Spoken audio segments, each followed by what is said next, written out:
don't support bullies or racists. This is a bitch, bro. I don't give a what none of y'all saying. I told you that, bro. You just keep doing it, bro. I don't know why you hate on me so much, bro. You lit, bro. You know what I mean? Your music is lit, bro. We signed to the same label. You still hate on me. You try to throw dirt on my name. You try to tell people not to work with me, bro. Man, bro, that's mad corny, bro. Nobody try to blackmail you, bro. Like, you act like a real female, bro. Trippie Redd shook the internet again, and this time, it didn't feel like a random stunt. He dropped a short, cold clip showing Tekashi 6ix9ine in behind bars, and within minutes, timelines were flooded. At first glance, people brushed it off as another round of online trolling, something designed to stir noise and disappear. But there was one detail in that clip that didn't sit right. Viewers replayed it, then replayed it again. That's when the tone shifted. The footage wasn't abstract or symbolic. It matched real events with unsettling accuracy, and that's where things started to feel heavy. On January 6th, 2026, Daniel Hernandez, known publicly as Tekashi 6ix9ine, turned himself in to federal custody at MDC Brooklyn. This wasn't speculation or rumor. It was documented. He was reporting to serve a 3-month sentence for violating the terms of his supervised release. It's tied to his 2019 federal racketeering case. But true to form, this wasn't handled quietly. There was no low-profile surrender or discreet handoff. Instead, it turned into a spectacle. 6ix9ine live-streamed the moment he handed himself over, cameras rolling as Odd and Ross played icons locked up in the background. Federal agents moved in while the stream stayed live. It looked surreal, almost staged, like a scene pulled straight from a movie. That clip spread across social platforms instantly, racking up millions of views within hours. It captured his final moments of freedom before processing, surrounded by cameras, cracking jokes as if he was walking into content instead of custody. He joked about who he might run into inside, throwing out names like Nicolas Maduro and Luigi Monti, as if incarceration was just another reunion spot. The laughter came easy, but it felt forced. The energy read like clout chasing on the surface, but the reality underneath was unavoidable. The show was ending. The performance couldn't outrun what was coming. Even through the jokes, it showed on his face. This time was different. MDC Brooklyn wasn't new territory for him. He already knew those walls from his 2018 to 2019 federal case. But this return wasn't about a fresh charge or an open fight. This time, Judge Paul Engelmeyer had reached the end of his patience. The court record made that clear. According to the judge, 6ix9ine repeatedly burned every opportunity he was given. Even after receiving significant leniency in the past, the violations kept stacking up, and the paperwork told the full story. Trippie Redd, right? When I meet Trippie Redd, right, I take a flight to do an Adam 22 interview, right? I met him in New York. I told him I needed an interview. He probably like, yo, who's this underground rapper trying to get an interview with me, right? Yeah, he did your first interview, right? That didn't answer my call, but thank God he didn't answer my call, right?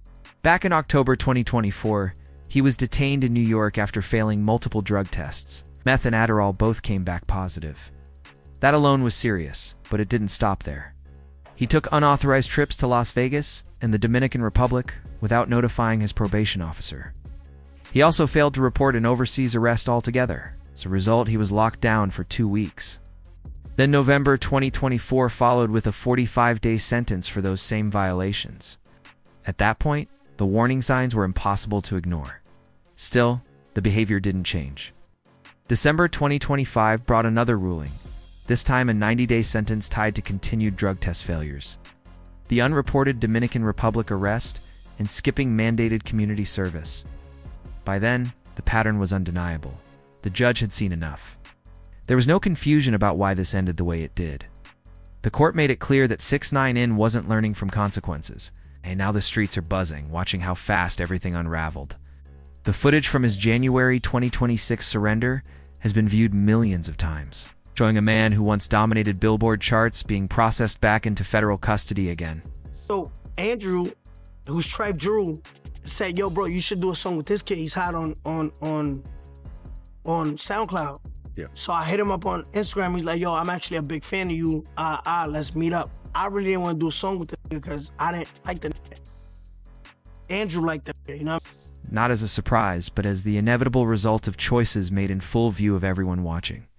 For fans who followed the 6ix9ine story from the very beginning, that image hits different. It isn't just another viral clip or another meme moment. It lands heavy. But for Trippie Redd, it cuts even deeper than that. This isn't about internet jokes or recycled controversy. There's real history here, and it never fully faded. Trippie and 6ix9ine weren't industry pairings thrown together by labels. Back in 2017, they were genuinely connected. Collaborators. Friends, at least for a time. They shared songs, studios, the same label ecosystem, and the same rising SoundCloud era momentum. For a brief window, it looked like they were climbing together, two chaotic personalities riding the same wave toward the top. Then everything shifted, and the fallout was permanent. According to court records, 6ix9ine later admitted to ordering an attack on Trippie Redd in the lobby of a New York hotel. That incident didn't stay in the shadows. It came up during 6ix9ine's federal case, where he pleaded guilty and the details were laid bare. We do the song. The next day, he's like, yo, let's shoot the video. So I'm like, I ain't got no money. Like, you know what I mean? But I ain't tell him that. You know what I mean? My team know I ain't got no money. I say, all right, bro, you got to pay for everything. He's like, all right, I got it. So he takes us to the desert. He paid like $200 for the ATV excursion. Remember in the desert? Yeah, right. We tell the dude, yo, we gonna shoot a video real quick. We shot the video. And then when the video goes up, they start going crazy. That moment marked the official end of whatever bond existed between them. From that point forward, the relationship was dead. Since then, Trippie Redd hasn't hidden his feelings. He's mocked 6ix9ine openly, impersonated him in interviews, and referenced courtroom testimony with thinly veiled contempt. Anytime the fallout comes up, that hotel attack resurfaces, it became the line that separated collaboration from conflict. So now, seeing 6ix9ine back behind bars, while Trippie remains on tour, performing freely, moving without restriction, feels like a full reversal of fate. The clip of 6ix9ine live streaming his surrender, joking as federal agents stepped in, didn't just go viral. It became the latest chapter in a feud that's been quietly simmering for nearly a decade. To really understand why this moment carries weight, you have to rewind, way back, before the indictments, before the informant label, before the courtrooms. Back to 2017, a studio on Sunset Boulevard, an Airbnb in Venice Beach, a meeting at 888 Wilshire with Elliot Grain. That's where the connection formed. The come-up. The jealousy coming. You don't gotta say the jealousy is loud. It's loud. Trippie got jealous. Why else come at me? We was friends. Why else? You tell me. Well, not only were you friends, but you guys had commercial success. Commercial success. So why hate on me? Yeah, I don't get it. You don't get it? I don't either. Huh. Out of nowhere, he just called me a... And eventually, the betrayal that turned to rising artists into enemies. It started with a song called Polls 1469. That track linked them for the first time. At the time, SoundCloud rap was exploding, creating stars faster than the industry could properly contain them. Amid the neon hair, distorted beats, and non-stop attention grabs, two names began ringing louder than most. Trippie Redd and Tekashi 6ix9ine. In the beginning, it was just music, energy, raw chaos that felt authentic to that era. Their chemistry was undeniable, and for a moment, it worked. But that same spark would later turn volatile. Trippie Redd, born Michael Lamar Whitefor, was building a massive underground following with a melodic, emotional sound that was pulling serious attention online. His momentum was real, and the fanbase was growing fast. At the same time, Daniel Hernandez was grinding from New York, shooting and editing his own videos. Listen, apart Trippie Redd, there you go telling the truth again, there you go snitch. All these rappers bad baby while she was underage. Come on, next thing. She knows it, they know it. But you know what? No, we like them. They kids. Moving relentlessly, scraping together whatever money he could to get noticed. He flew himself out to Los Angeles, chasing any connection that could turn buzz into something. Bigger, interviews, collaborations, visibility, whatever it took. That search led him toward Adam 2, to the no-jumper host who had quietly become a gatekeeper of the SoundCloud scene. 6ix9ine has told this story repeatedly in interviews. He claimed he used money from filming a random video at Home Depot just to buy a plane ticket to LA, believing Adam 22 would open doors for him. But when he landed, it was silence. No response, no meeting, no follow-through. Adam 22 didn't pick up, didn't show. Nothing happened. That's when Adam's associate Andrew entered the picture, and the direction of everything began to shift. Better known as Trippie Drew, he was the one who lit the fuse that would end up changing both of their careers permanently.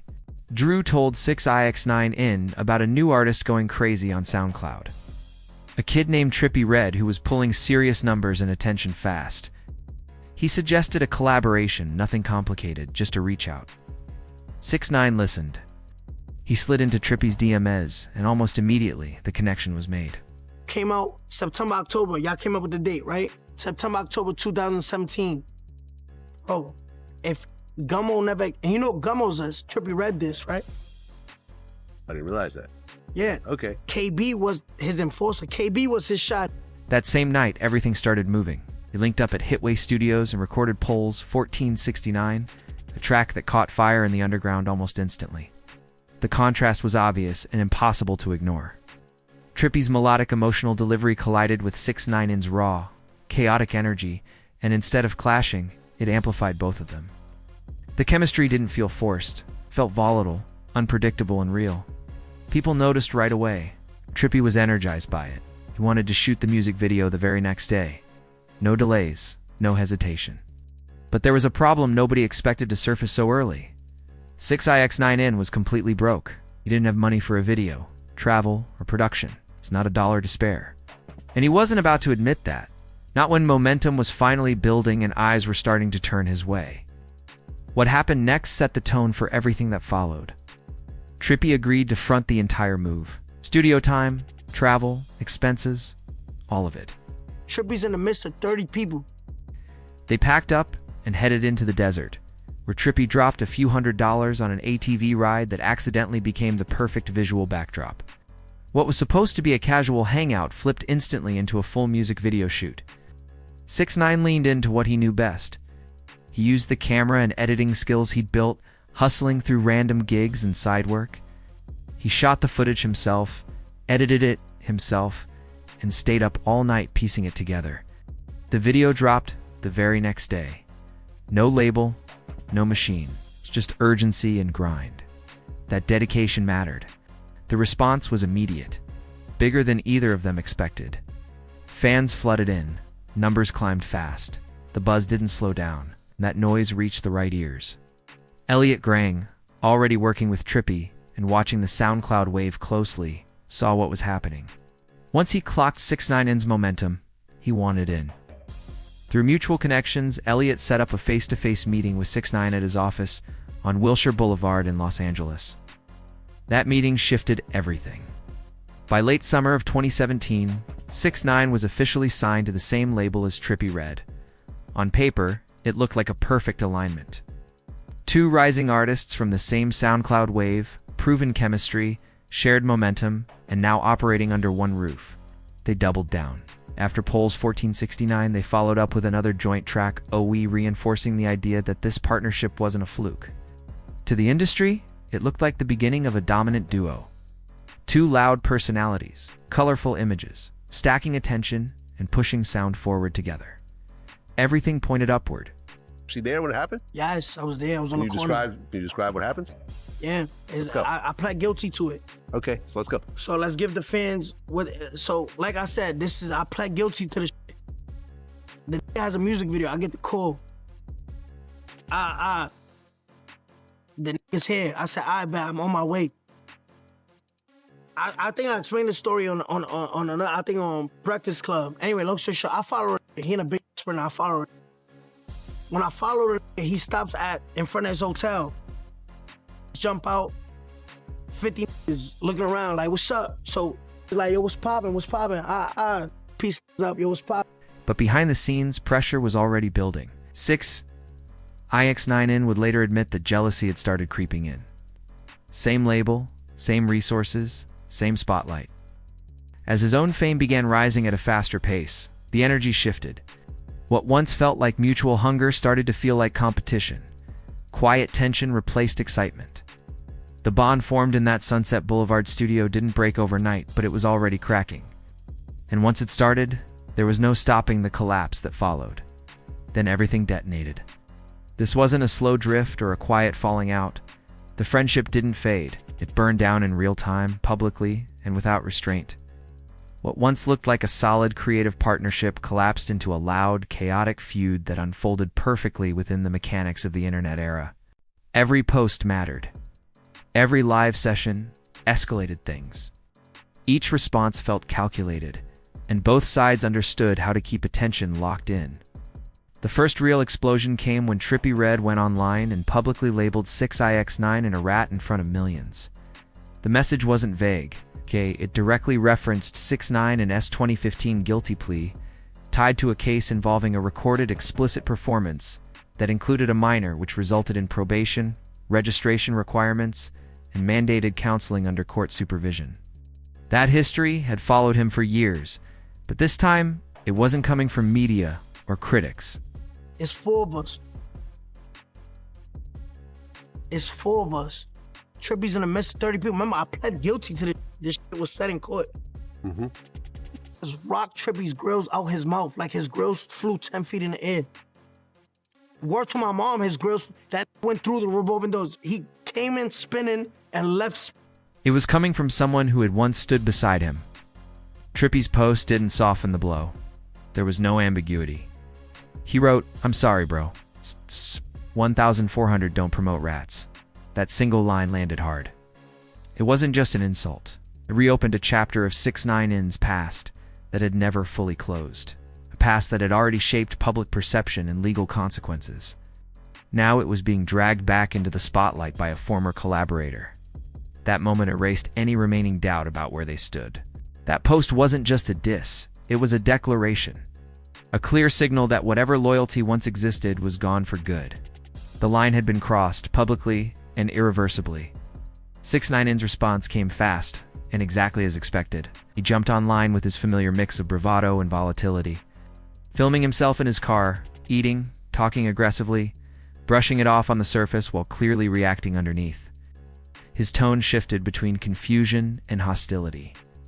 He questioned Trippie's motives, threw insults back, and dared him to keep that same energy face to face. The performance was loud, but the tension behind it was obvious. The internet lit up immediately. Screenshots spread, clips circulated, memes multiplied. Every platform amplified it. The Trippie versus 6ix9ine conflict had officially gone nuclear. And the question everyone kept circling back to was simple. How did it fall apart this fast? These were two artists who had just dropped back-to-back hits, shared a label, and looked positioned to dominate together. On paper, nothing about it made sense. The industry buzzed while fans dissected every angle. And through it all, the narrative only grew more tangled. 6ix9ine has consistently maintained his version of events in interviews since then.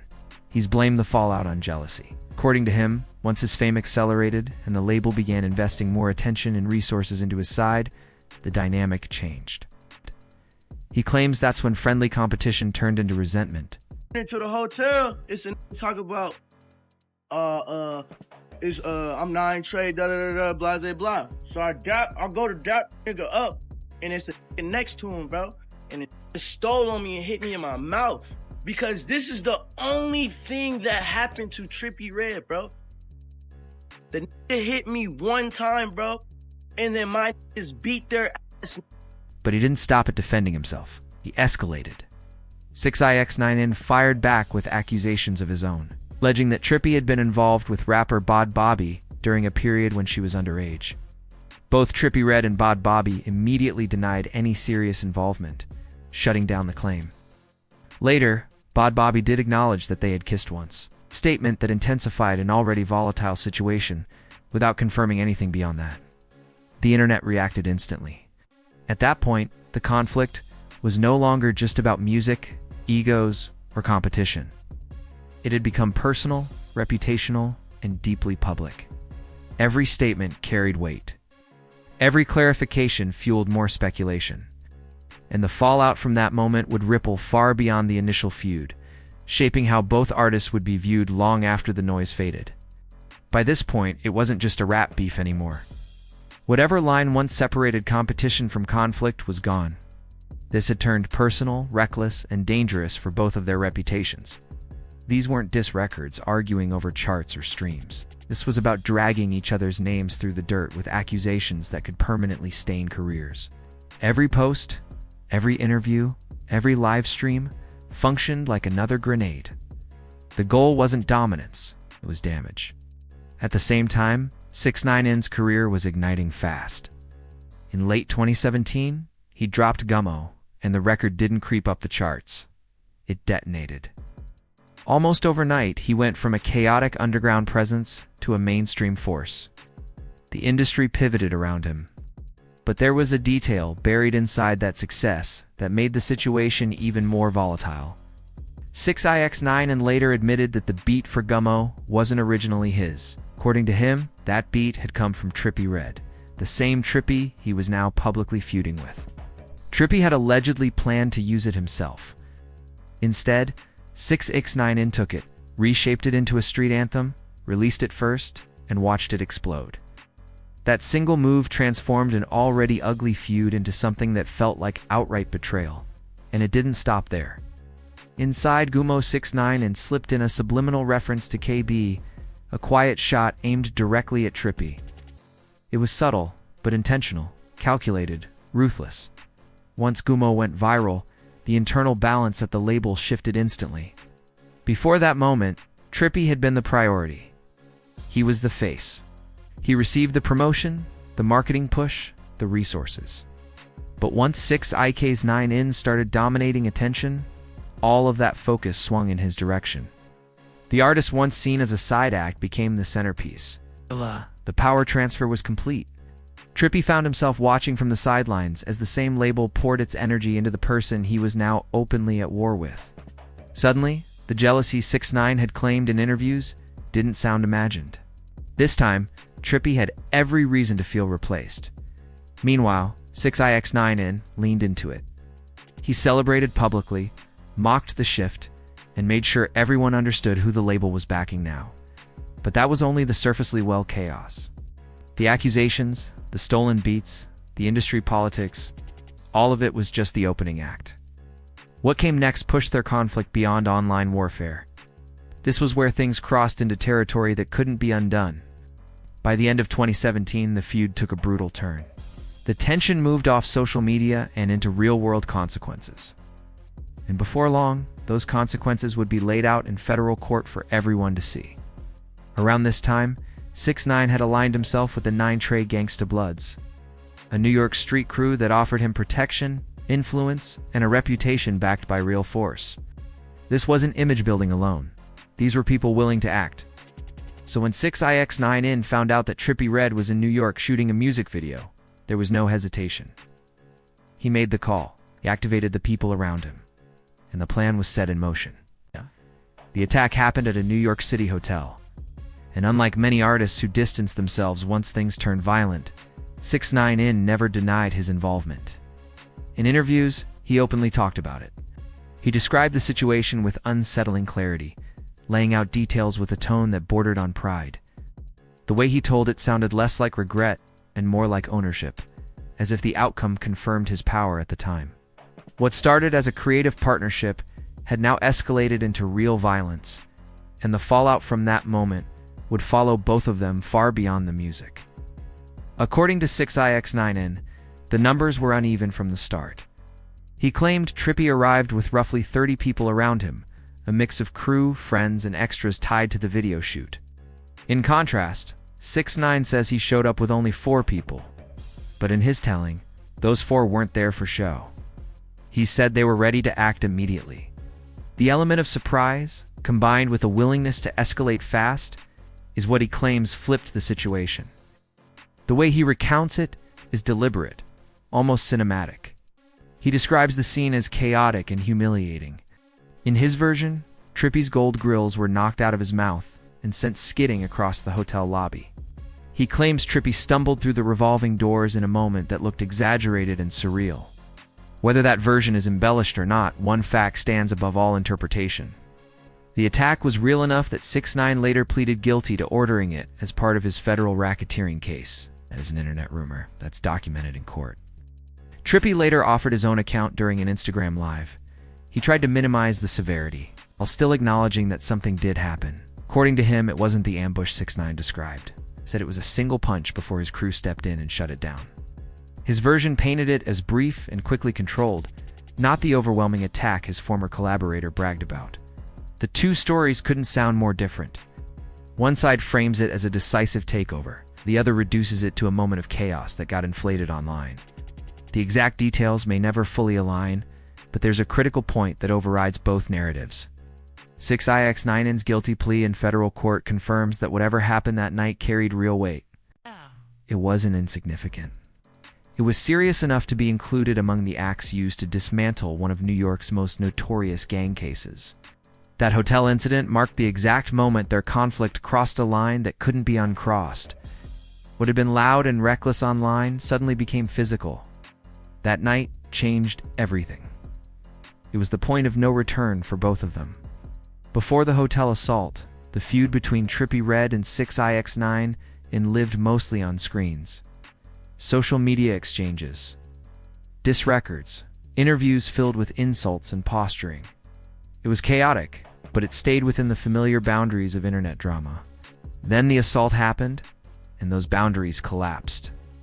The conflict became documented, tangible, and eventually criminal evidence in a federal case that shook the hip-hop world. Trippie's explanation for why the attack happened doesn't match 6ix9ine's narrative either. While 6ix9ine has consistently framed the fallout as jealousy-driven, Trippie tells a different story. He said he wasn't hiding or scared that day. According to him, he was prepared to fight, and it was actually 6ix9ine who tried to pull back and de-escalate. That version directly contradicts the aggressive image 6ix9ine later projected when recounting the incident. What's clear is that from that night forward, every move carried the weight of real-world consequences. Every lyric, every post, every headline was shaped by what happened in that New York hotel. The feud was no longer just entertainment. It had crossed into something heavier, something that followed them long after the cameras stopped rolling. He describes himself as the one in control. The one calling the shots, ordering the hit, and watching the situation unfold. That version stands in direct contrast to Trippie's account. And those clashing stories perfectly capture the nature of their entire relationship. It was never just a feud. It was a constant fight over the narrative, each side trying to define who held power, who was victimized, and who really dictated events. But no matter how different their versions sound, one fact never changes. Violence happened. That violence was ordered by 6ix9ine, and it didn't stay confined to internet lore or rap gossip. It became part of the same federal case that would eventually put him behind bars. The hotel attack wasn't just another dramatic moment in a long-running beef. It was formal evidence in a racketeering prosecution. That alone says everything about how far things had gone. What started as competition between two rising artists had now become material used by federal prosecutors to dismantle an entire criminal enterprise. And from there, the collapse accelerated. After that incident, the real downfall began. The informant label, the courtroom testimony, the destruction of the hardened image he had spent years constructing. In November 2018, federal authorities unsealed a sweeping indictment against Tekashi 6ix9ine. And from that moment on, there was no pretending anymore. It was over. This was someone who had built his identity around being street-certified and gang-backed. Someone who flaunted affiliation, threw up signs on camera, and surrounded himself with 9 Trey Gangsta Bloods to reinforce his image.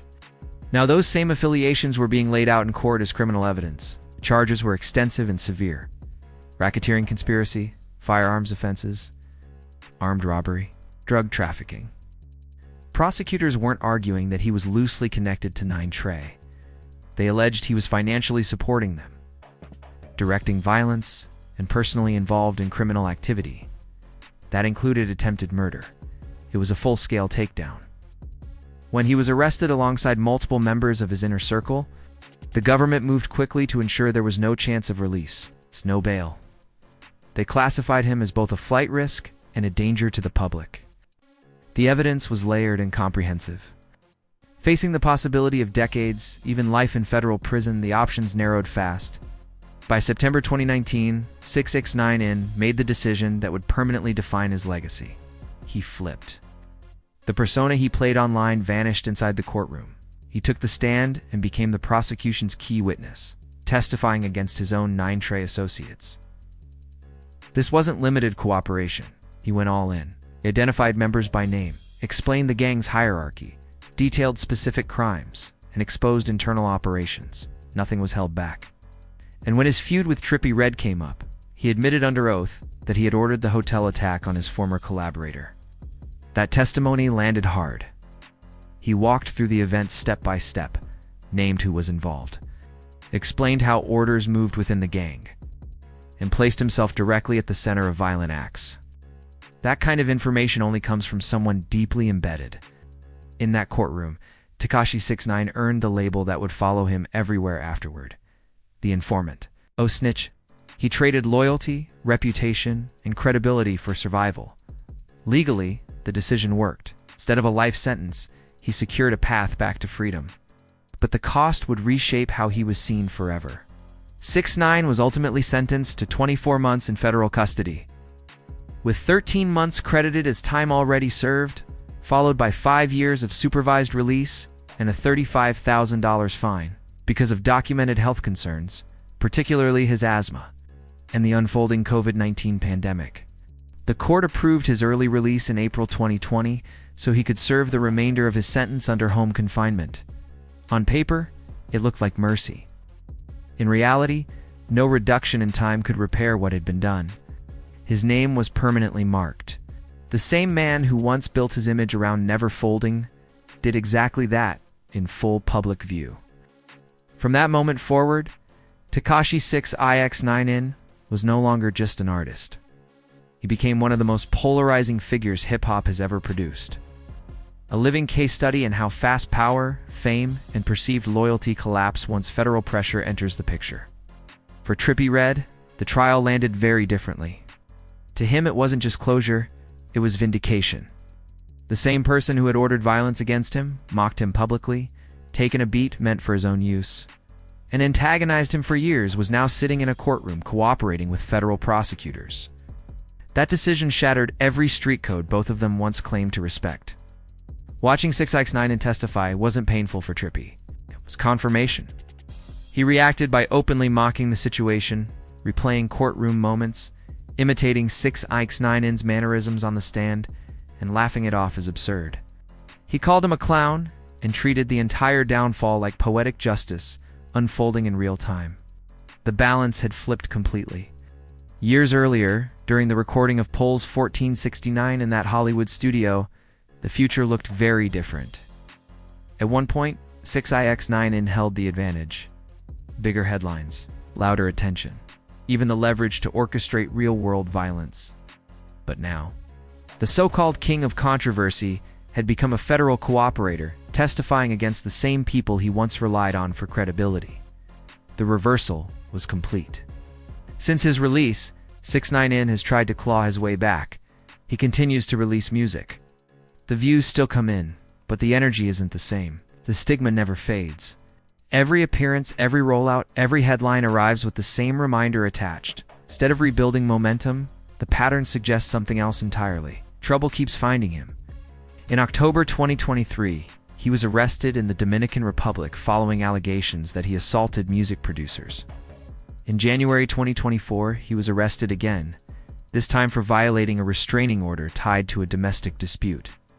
Layered on top of that were failed drug tests, unauthorized international travel, and repeated probation violations.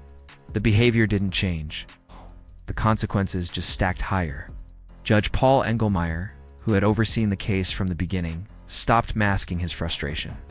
He stated plainly that the defendant continued to sabotage himself despite being given multiple opportunities for rehabilitation. That assessment wasn't emotional, it was procedural. It was supported by years of documented behavior. The 3-month sentence imposed in December 2025, which 6ix9ine began serving on January 6, 2026, wasn't punishment for a single mistake.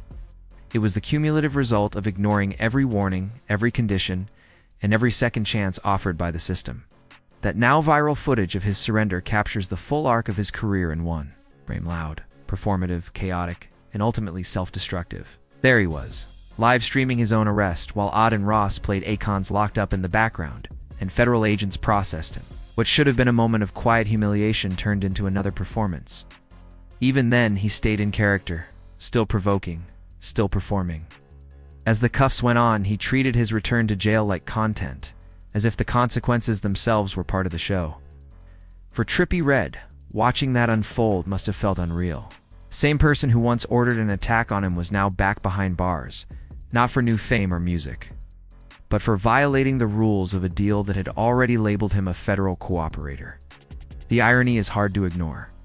The circle closed completely.